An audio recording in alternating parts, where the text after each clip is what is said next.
اول تو ہم اپنے بچوں سے بات نہیں کرتے، اگر کرتے ہو تو ہمارے پاس کنٹینٹ نہیں ہوتا. کوئی بچہ پوچھ لے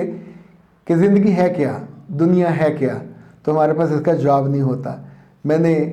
کتابوں سے پوچھا تو ایک کتاب میں اس کا جواب تھا جو اللہ کے رسول صلی اللہ علیہ وسلم سے روایت ہوا،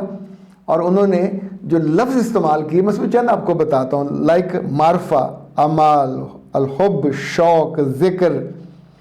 حزن، علم، صبر. یعنی انہوں نے کہا کہ اللہ سے جو محبت ہے یہ میری اصل پونجی ہے، اور میرے دین کی جڑ عقل ہے،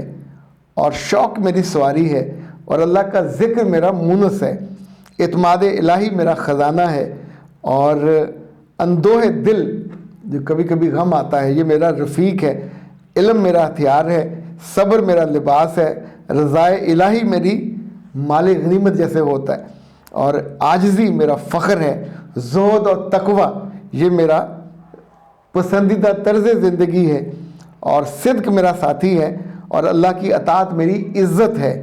اور جہاد میری فضیلت ہے، میری آنکھوں کی ٹھنڈک نماز ہے. آپ سوچئے ایک چھوٹی سی حدیث میں کوئی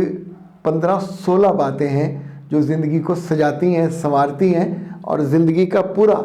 جو شیپ ہے وہ کرتی ہیں.